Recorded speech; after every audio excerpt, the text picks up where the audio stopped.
Fast Forward Productions. The women are speaking.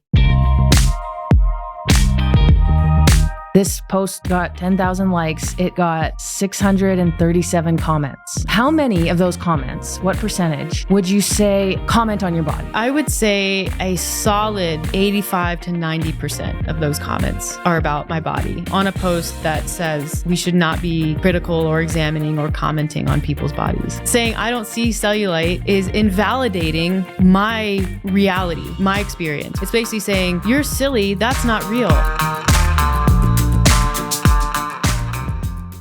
Hey everyone, Meredith here. We're going to do something a little bit different on today's episode of the Afternoon Snack Podcast. We are going to start a recurring segment, a recurring episode once every 4 weeks, once every 6 weeks called The Comment Section. And what we're going to do, because anyone who runs a social media page with any amount of followers has probably experienced their own comment section and what that can sometimes be like. We're going to look at some old posts and talk specifically about comments made on posts. Some of them are good. Some of them provide really cool personal anecdotes and in support of our messages. Some of them are sort of just wrong. Some of them are mean.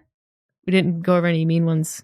We don't get as many mean ones as we used to, but some of them are still mean. Yeah, and some of them are just a little out of context. So we think this will be fun to not only elaborate on the initial topic of some of these more popular Instagram posts, which are limited in duration, but also to sort of fact check, talk through what people have to say about them, validate some experiences, and provide clarification and context in situations where we feel that clarification and context would be helpful. So let's get into it.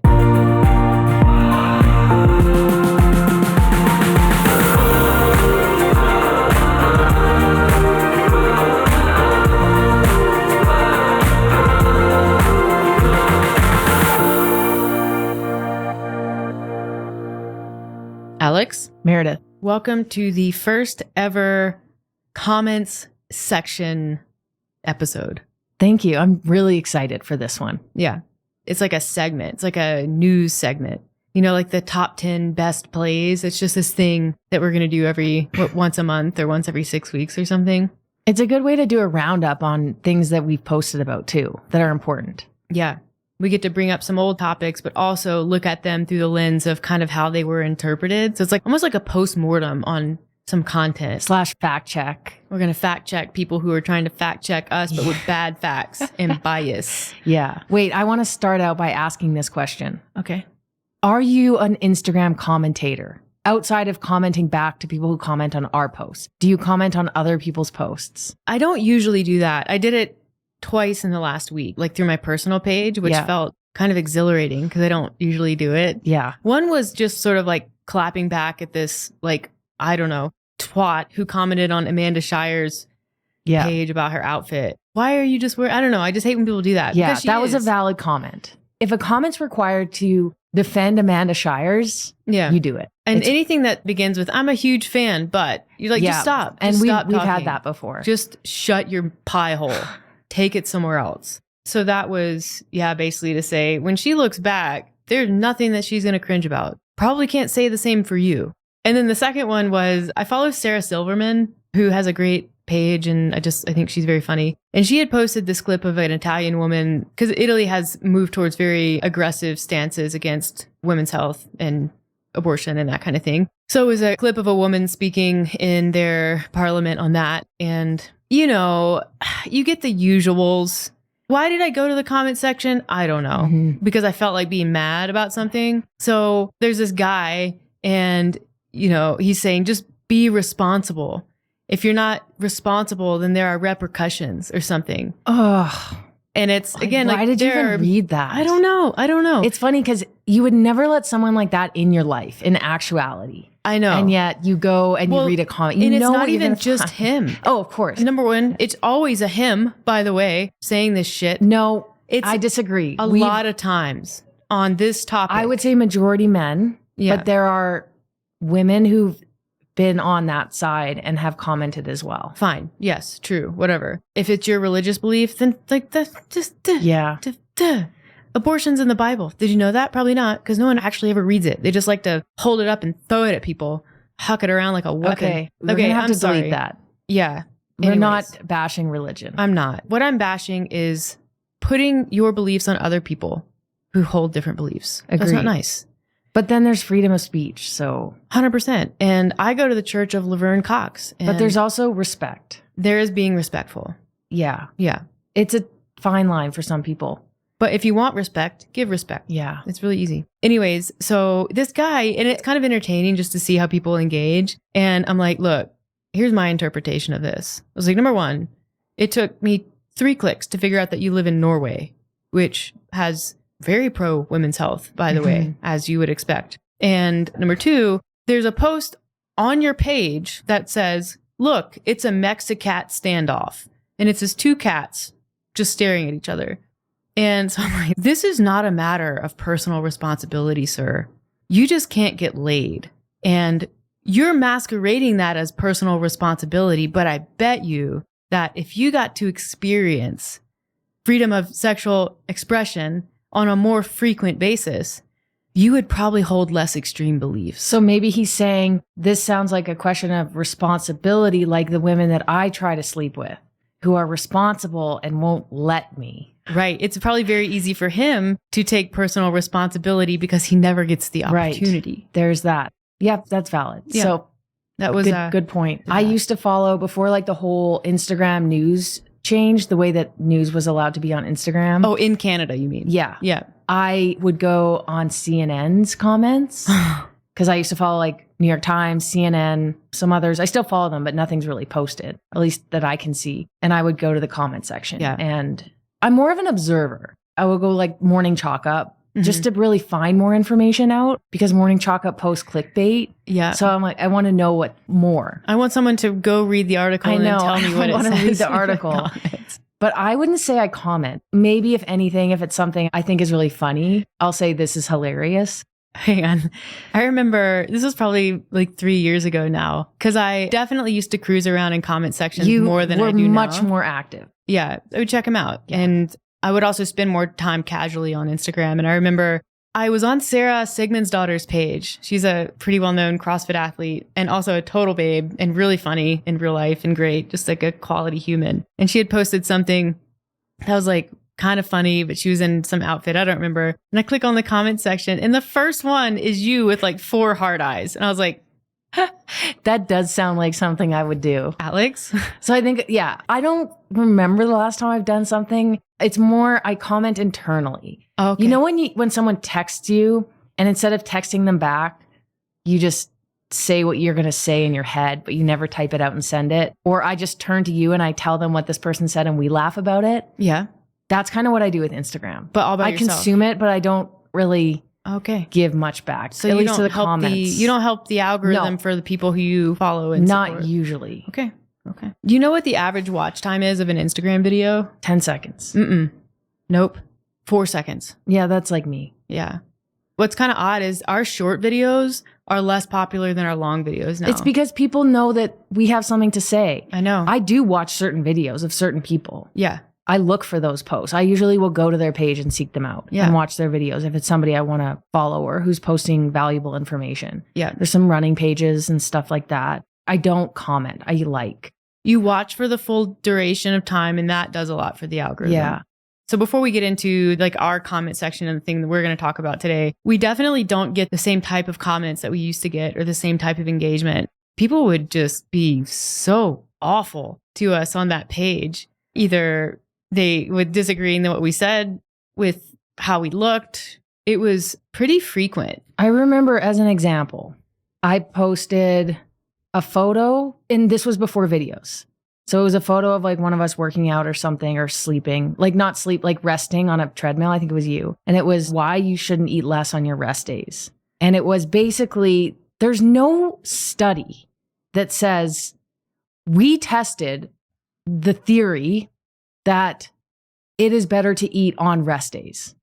There's no scientific study that proves that exact question because there's so many factors. Right. You can't ask that question. No. So what we did is we basically used a bunch of different things that support that global theory and concept and kind of typed it out and said, you know, this is what happens when you're in 24-hour rest period, like rest and digest, cortisol is lower, these things. because you're not actually burning that much less energy. All these things that contributed to support this. And yeah, people would come at us and say, well, what study is this from? And you'd have to say, well, a bunch of different studies. It was just, they refused to believe it. It was constant. Yeah.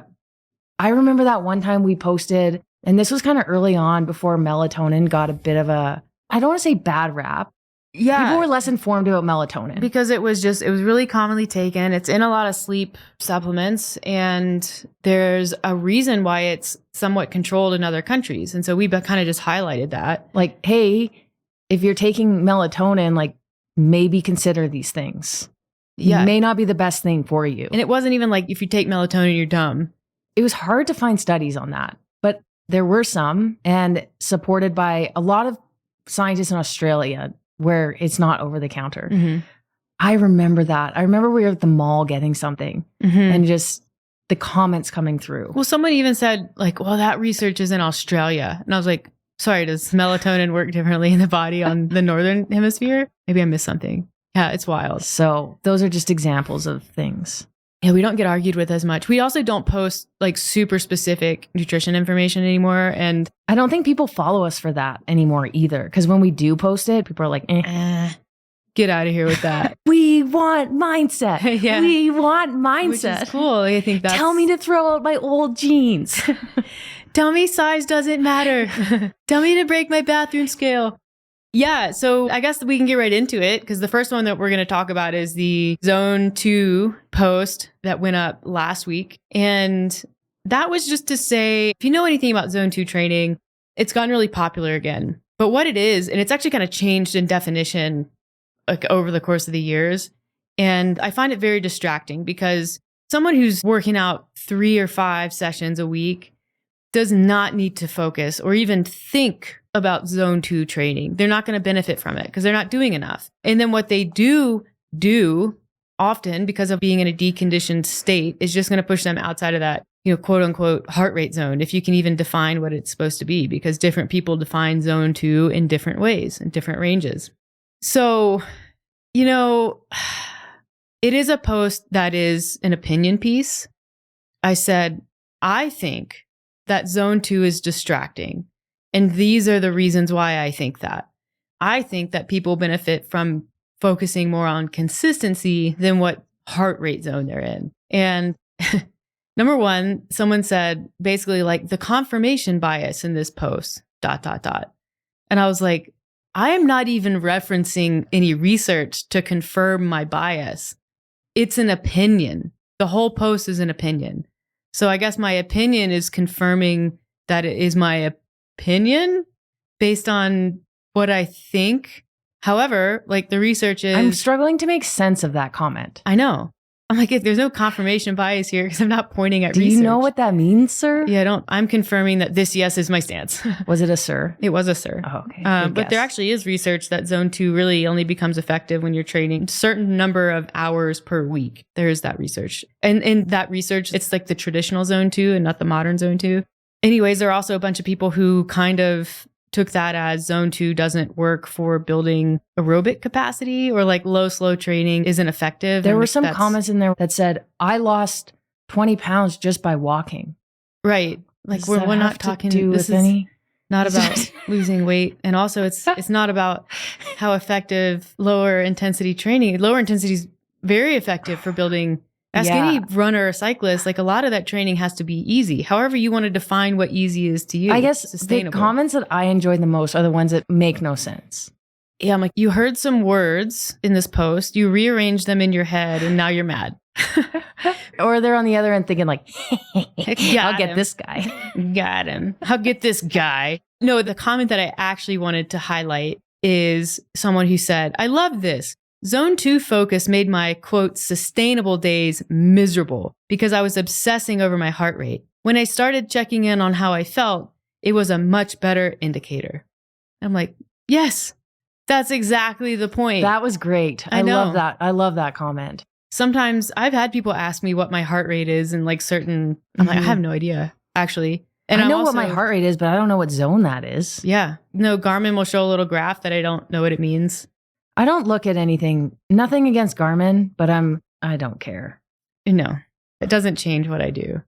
I actually did look at not to digress too hard here, but we were talking the other day about training condition that pops up on our new Garmin watches now. Oh, where it says productive, unproductive. No, it has the number 0 + 1. Oh, performance condition. Performance condition. Yep. I looked down at my watch today because I was just doing an easy run in the back with Rue, and I thought, okay, I'm going to look at it today because I've stopped looking at it. I hear my watch buzz. Yeah. And I'm like, I don't want to look at that number because I might self-handicap, unconsciously self-handicap. I looked down and said -3, which is the lowest I've seen it. And I've stopped looking about a few weeks ago. So I don't even know what that means, but I imagine there's some people who see that and They're like, oh, I'm also no. like, what's 0 mean?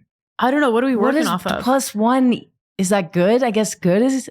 I mean, we could ask our Garmin people. There are people who could answer that. Yeah, I'm sure there's something on the internet, but I have better things to do, like actually just go running. Yeah. I had mine on for a trainer ride, like right after I was done being sick. And it was like just awful. It was like -4. But it did tell me that it was productive. So like, that's nice. Yeah, but I'm like, the context matters. Mm-hmm. I will say someone that I work with followed the Garmin like training recommendations to prep for a half marathon, and it worked great. Really? Yeah, super good. Okay. So that's you have to wear your watch 100% of the time. Yeah, you have to do the body battery thing. Yeah. But if you do, like if you don't mind wearing a watch, apparently it works really, really well. So that's kind of neat, which it makes sense. Like the technology and those Probably things one of the is- newer Garmins. Yeah, it's really good. It's a 965 or Yeah. 945, I think. So Well, anyways, I've always gone by RPE and that sort of thing. And I find it works pretty well. yeah. And then you don't have to worry about your heart rate because there's so much that can influence heart rate and RPE independent of one another. So yeah. Okay. So the next one is one that I just thought of. You had actually gathered all the comments. So we're going off script. I just thought of it and brought it up. January 30th, post on Cellulite. Oh, yeah. Okay. It said Cellulite is not a real thing, and it's Meredith running on a treadmill. And she's dubbed over the voice. Oh, yeah. This was the voiceover one. I don't want to read it out to you, but basically she admits that the first thing that she sees in her video of her running is cellulite on her legs. I feel like you could be talking in a different she, her. It's me. Okay, you. Yeah. Sometimes I get confused because I wonder, am I talking to the audience or am I talking to you? I think you can talk to me. Okay, I'll talk to you. And they'll figure it out. This is what you said. Yes. And then you went into the caption about appreciating your body, accepting your body, and then also kind of to not comment and focus on other things that matter more. And this post got 10,000 likes. It got 637 comments. How many of those comments, what percentage would you say, and I didn't do the math here, comment on your body? I would say a solid 85 to 90% of those comments are about my body on a post that says we should not be critical or examining or commenting on people's bodies. Yeah. I mean, I can't even read through them all. I'm just on it here. There are a lot of people, but there were two issues. I don't see any cellulite. Mm-hmm. Well, we're not asking if you see it. Well, the whole post is about how critical we can be of our own bodies. That's the whole post. And then also about how cellulite isn't actually a real thing. Saying I don't see cellulite is invalidating my reality, my experience, what I see. Yeah. It's basically saying, you're silly, that's not real. Well, that's like gaslighting. And then also extremely invalidating.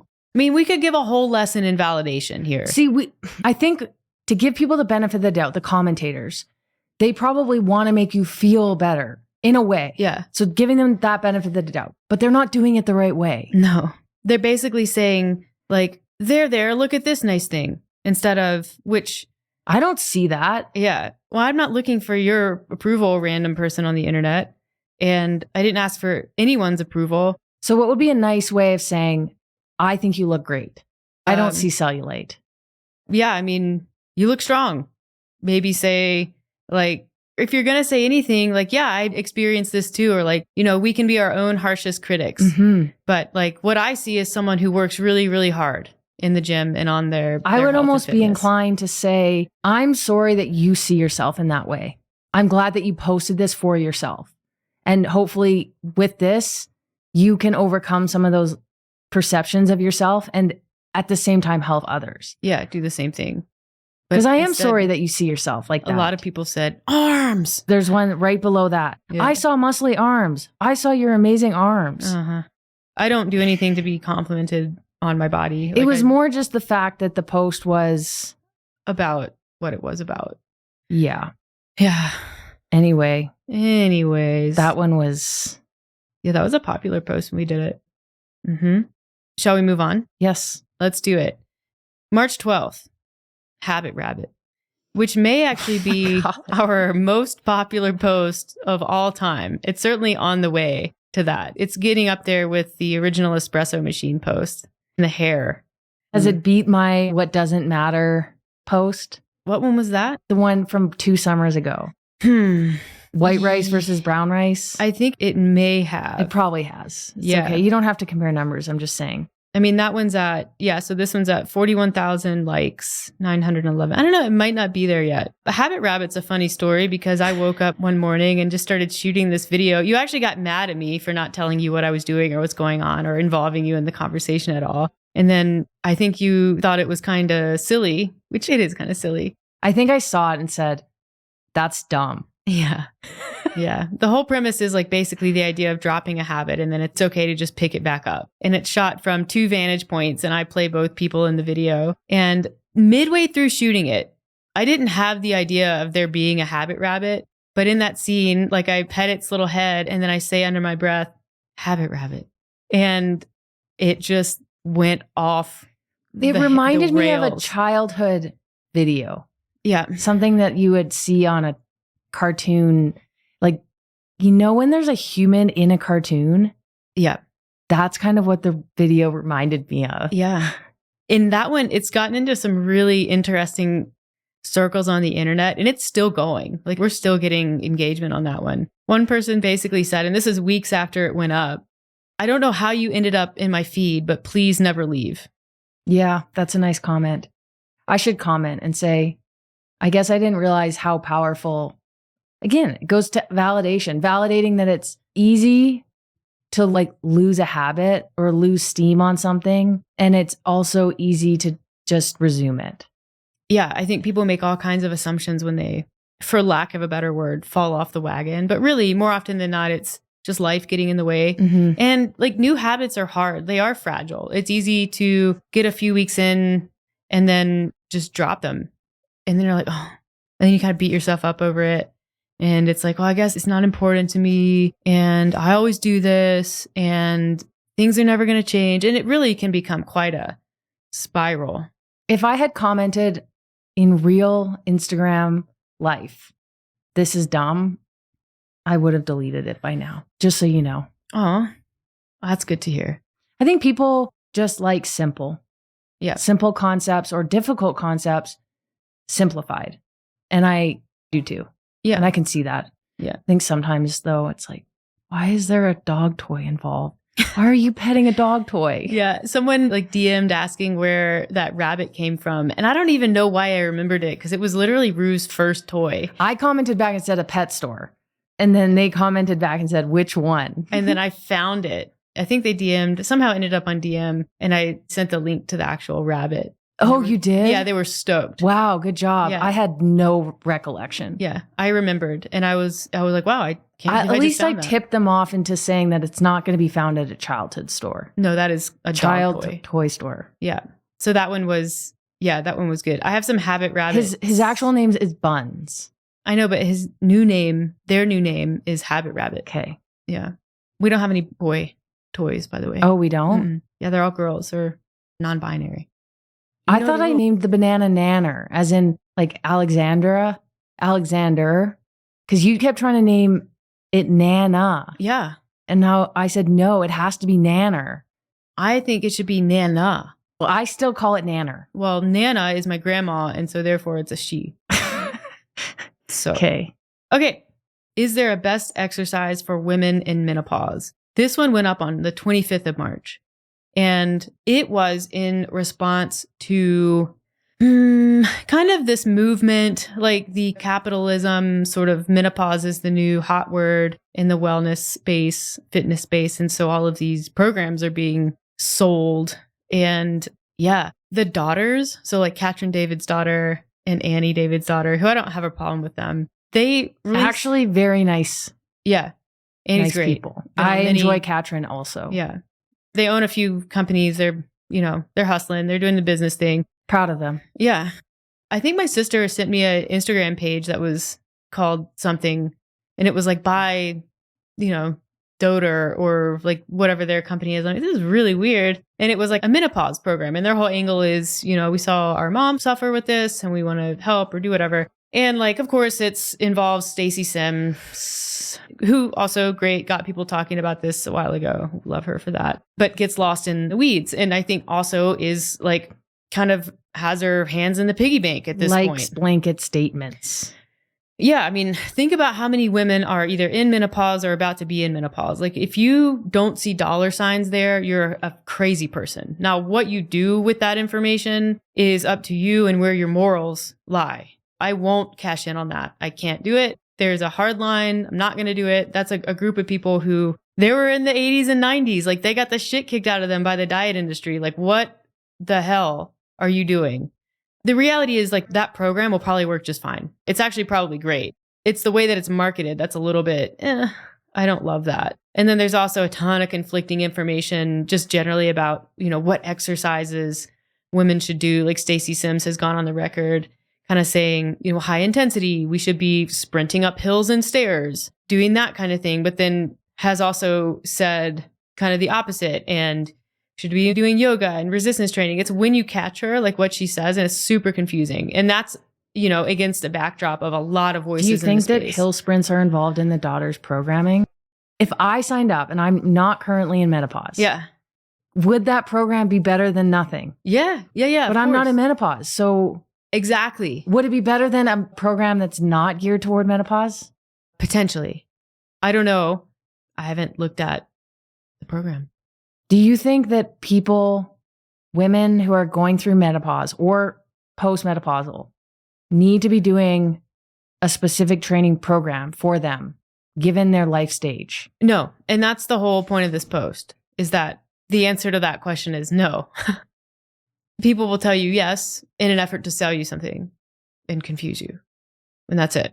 Or maybe they understand the reluctance that certain women have with certain types of training. I don't know. Have there been studies done on certain types of training? Sure. What are we looking at though? What is it? Weight loss? Is it lean body mass gain? Like what are we looking at? When you actually look at the research and you try to understand what it is you're looking at, you're like, this actually isn't telling us anything, at least not in a general enough way that we should be making very specific recommendations. What we know is that for all people, but especially women as they get older, like resistance training is really, really important. And that's not for menopause. That's just for, that's for like bone health and lean body mass and just overall vitality. And that also applies for men. The women, of course, like when you're in a low estrogen state, that's your kind of your anabolic hormone. So, it's harder to build lean mass at a time where, it also impacts bone mineral density. So is there a relationship with menopause and resistance training and all of that? Sure. But can we say that it's directly, therefore, the best type of training for someone in menopause? No, it's just a good idea for health generally. Mm-hmm. So I made that post and said that, and like it's fairly well received, as we tend to be on that topic. And I commented on the post and I pinned it. And I basically said, just out of curiosity, like, what are your thoughts on someone who's younger and not in menopause talking about this topic? Because this is something that I've talked about with Celine Yeager on her podcast a while back, the Hit Play Not Pause, Feisty Menopause podcast, about how people really love that podcast. Listen to it. It's a good podcast. Yes. She's a great host. And she has a lot to say on the topic as an athlete and someone who's been an athlete for her whole life and what her experience has been. But yeah, it's definitely something that has been thrown in our face before. It's kind of like, if you're not in our shitty club, you can't talk about our shitty club. And for me, we should be talking about women's health and learning about women's health and advocating for more information and research and all of the things, medical management, as soon as possible. And so that's all we're doing here. And my hope, and I said this on Celine's podcast, is that my experience with menopause is a more informed one. Not better, just like I hope there's more information. Mm-hmm. And so, I got this comment and it was mostly a positive comment. And as they tend to be, it was first gratitude for talking about science-based approaches and kind of pushing against the capitalist, opportunistic nonsense that exists in the space and encouraging people to listen to their bodies when they do things in whatever phase of life they're in. And then the second part of that comment, which is, I heard this twice, I was going to focus on the more positive one, was that this person does want to hear directly from women 55 and older who are starting to follow these recommendations, plus others who are a few years into them, also women who have worked out at or near your level at your age and have found adapting their program has been beneficial or struggled with it. And basically goes on to say, like, I'm a lifelong athlete, swimmer, always been fit, and 15 years postmenopausal, essentially, and went through it. And just her take is that she would prefer to hear from people who are older. And I heard that as well. You know, those people are out there. Number one, Celine, Amanda, who we've also talked about, you just have to go look for them. The reality is, this is Instagram. A lot of women who are older and in menopause just don't have the platform. So we're just trying to be responsible with how we use ours. We aren't in menopause yet, but we will be. We also aren't saying, you know, it's all in your head. You just need to work out and get in shape before, and then you'll be fine, which like a lot of people our age do say. And it's like a load of shit. Also on that post was this comment, and this sort of goes to her desire to hear from people who are that age. She said, I feel this so much. I am menopausal, had zero history of lifting, and I've been on this journey for a few years, and I have seen major improvements. This theory totally works. Basically talking about our approach to training during that part of life. So sometimes you just got to take a little scroll through the comment section if you want to hear from people who have lived it, because they're out there. They may just not be maintaining Instagram pages with, 100,000, 200,000 followers. Yeah. And I think it's also important to note that we're not just pulling things out of our ass. Like, what we say on Instagram is usually based in science or collected via our work with people, less so the case because that's more anecdotal. But we're not guessing. And I like that you asked that question because it's a curious question, but that's not the first time we've had that, where we get well, you don't understand because you haven't lived it or you haven't had this experience. But that's not the only way to gain knowledge. And often, if you have experienced something and you've been through it personally, your perspective can be extremely narrow because it's only your perspective and you're not collecting information from other sources. Right. So maybe this was more the case early on, but there were a lot of people who started health coaching or nutrition coaching who had lost a lot of weight themselves, but they didn't really have any credentials or anything like that. And a lot of their posts, at least from my view, were very much directed based on their experience rather than actual information gathered from research. So there's that. But the other argument against that sort of thing is, well, okay, so if you're a lawyer, can you help someone through a divorce? If you're a divorce lawyer, do you have to have gone through a divorce to be able to offer advice? Same thing with a dentist. If somebody needs like dental work because their teeth are effed up, do you have to have had bad teeth fixed in order for you to help that person? Same with therapists. Yeah, I mean, I think if the only lens that someone is willing to look through is their experience, you're going to have a very biased person that you're working with. Secondly to that, the bigger the difference between your experience and someone else's, like the bigger that gap, the more work you have to do to build empathy and understanding, but it can be done. And then, what I think people are actually looking for is connection and validation. Yeah. And that's fine. There's nothing wrong with that. But if that is your primary driver for finding people to work with, you're going to get taken advantage of more often than not, because there are people who are willing to tell you the story, to sell you the sob story, to connect with you just to get into your pocketbook and into your wallet. There's more to it than that. But I do think that it's very valid to want to be seen, especially as women generally, but also as aging women who, your words kind of deal with like progressing invisibility because our society does not and has not traditionally valued women as they age. They kind of just get brushed aside. So how are you as a 55-year-old woman who is experiencing that and also feels like shit and no one will listen to you or help you because that's the state of women's health? You're like, all I want is someone to just say like, hey, yeah, I've been there, sis. I feel that. I wonder too if they've felt better when talking to somebody else who's in the same life stage as them, generally in life. So they want that even when it's more health specific. Of course they do. Especially, I mean, think about... Because it's made them feel safe and valued and validated and supported. Maybe they've never felt validated like that from a man or a younger female. So why trust somebody, even though they might have the knowledge to help? They haven't been through it and you've never been validated or understood by someone like that. So I can see that there would be reluctance there. Yeah. And I mean, it's natural to connect with people who are like you. That makes sense. Especially when people, I mean, you know, women of that generation, like the generation older than us and, you know, 2 generations, your mom's generation, ask any of them if their mothers ever said anything about menopause or really anything regarding the menstrual cycle at all. Because I bet you the answer is no. They may have seen them go through it and not really understood. Was it ever talked about? Probably not, because that was a time that it was very taboo to talk about women's health. It was just sort of like, nope, you don't talk about that. Side note, I was in the airport the other day and I had to get a tampon out of my backpack. And I just left my backpack sitting out of the stall because it was quite small. And I just pulled it out and I held it in my hand and I walked into the stall. And I was like, you didn't hide it under your sleeve. It's a new world, bitches. It's a regular day one, you know. I did that. But there was part of me that was like, oh, you're just going to have it out in the open like that? What's wrong with you? They're going to know you're gross. What about when you got into the stall? Did you cough while opening the wrapper? You didn't even cough. Rip that. I was like, everybody be quiet. Shh. Quiet on the set. Be quiet. Did you guys hear that? What about the metal little container? Trash can? Did you silently close that? Flip that bitch open. Knocked it against the side. I said, oh, sorry, did I scare you? That was the trash can so I can put my tampon wrapper in it. I still quietly close that. I'm very stealth. At this point, it's a game. Your time will come. Okay, if this is, again, I'm just totally off base here. If you're in the bathroom stall and you fart.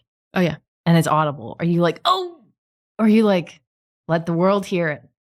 No, I am taking a dump, everybody. Look, I was in the bathroom stall and there was a person next to me. And this was in the Calgary airport, like baggage area. Yeah. You know how like, there's 2 sides, but often there's one side that's closed. I think that's where they do the examinations when they misgender you, which has happened to me and Meg in that airport. Did you have a man bun that time? No. I mean, it's only happened the one time. I'm like, look, I got a bun and like I'm a woman. And also, you're wearing joggers. Sir janitor, it is not your responsibility to be patrolling the bathroom and who goes in it. Anyways, yeah, the one side was closed. So the other side, I think I had like 4 stalls or whatever. And there was 1 or 2 people in there and I went in there. I was not hurrying because I had to wait on the bike too. And I realized that the woman, whoever was next to me was in there like basically holding in a poo.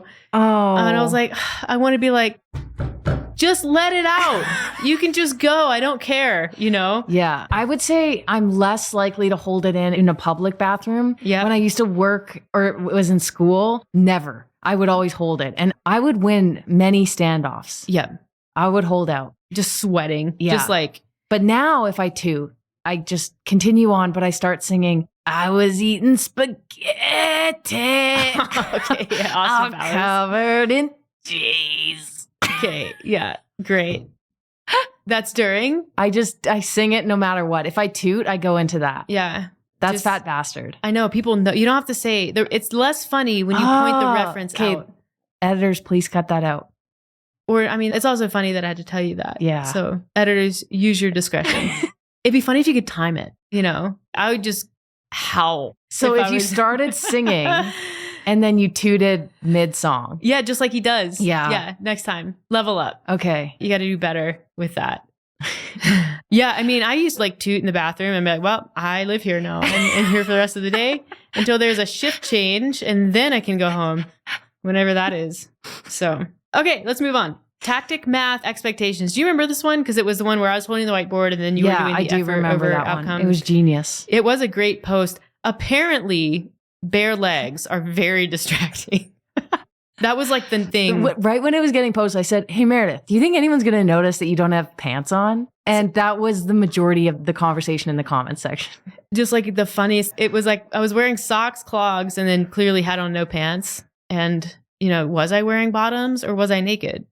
No one knows. You will never know. But I certainly was not wearing shorts of any kind. And that really tickled people. Yeah, it did. So there was one comment on there, and it's just, the whole post was basically saying, focus on effort, not outcome, because like focusing on that outcome creates a gap in expectations and reality. And the bigger that gap is, the more dissatisfaction you'll experience. So, more sad faces, less happy faces. Yeah. And anyways, then the one comment was just this whole tirade on how I used to think like you. And then I had this thing happen. And, now I've kind of flipped the script on how I think about this. And, I used to think that it was all just hard work. But while I love you guys, effort does not equate to outcome or whatever your crazy math says. And it's like, that is so very much the opposite. I read that comment and said, I'm going to take care of this one. And then was stumped as to how to handle it. So I believe I commented back, that's not what we said. The comment back says, effort needs to be the focus over outcome. It does not equate to outcome. We would never say that effort equals outcome. Yeah, that's what I said. Yeah. Yeah. Not to mention that, how many times have we said that exact line? That is literally like a business company mantra. It's because I didn't wear the shirt that shows effort over outcome. Oh. Yeah, people really get, yeah. The secret to Instagram is conveying complicated topics and like things that are difficult to discuss in like very lighthearted, humorous, but not silly. People do like silly. Yeah, but not too silly. Yeah. We can't do too silly. No. Yeah. We'll do one more and then we'll wrap this one up. Okay. We'll save the others for the second edition. And people get commenting. Yeah. Because your comment might be highlighted. If you comment, this is a challenge, a giveaway, if you will. If you comment on our post at any point and we use your comment by chance in one of these episodes, which will be a continuing thing, and you message us and say, that was me, we'll send you a free shirt. Oh, cool. That's a good idea. Yeah. Well, I like that. We could also incorporate maybe like a hashtag comment section. I don't know, just throwing it out there. Like if you're really like fishing for it and you want to be featured, maybe just hashtag that. We'll see how that works. We can at least search for them later. Okay. Last one. Do you remember the video that we did that was basically a cut back and forth between you and me? The like, this, like such and such is not doing the thing. Yes, I do. Is not doing the thing. I remember every video we've ever done. Yeah. I was excited about that video as a creative person because I thought visually it would be really interesting. It was different. Yeah, it was. And it talks about a topic that I think is really important. And it's how people are sometimes, they're really good at distracting themselves from actually doing the thing by doing things that are kind of adjacent to doing the things and like overcomplicating it. And part of that is because I sometimes struggle with this. Like, I feel like things need to be perfect before they roll out or before I do them, or... You're a big researcher. I am a bit of a researcher. My dad's coming to mind. I'm not your dad, though. No. Because I put things into action. He is the epitome of talk about the thing, research the thing, talk about doing the thing, tell your friends that you're thinking about doing the thing, emailing about the thing.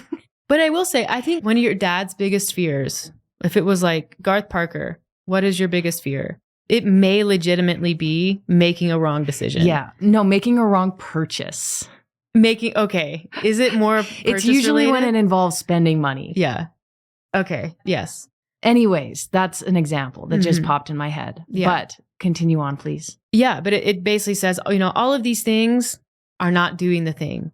The only thing that's doing the thing is doing the thing. So go do the thing. And it's a cute video, it's engaging, but I think anyone who watches that, you have to be able to understand that there, by design, is context and nuance missing from that video because of what it is. And so we always, whenever we do those videos, always try to include a great deal of context in the caption. We've learned this from commenters.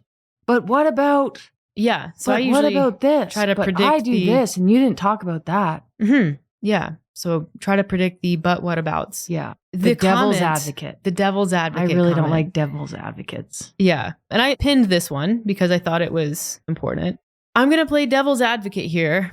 Reading about the thing, talking to others who've done the thing, planning out how you'll do the thing, and scheduling time to do the thing may not be doing the thing, but it sure as heck helps to ensure that you will actually know when and how to do the thing correctly, setting yourself up for success so that you can continue to slay at doing the things. So I said, yep, there's a difference between learning as a facilitator of action and learning as a distraction to taking action or as a way to procrastinate. No doctor ever becomes a doctor without learning.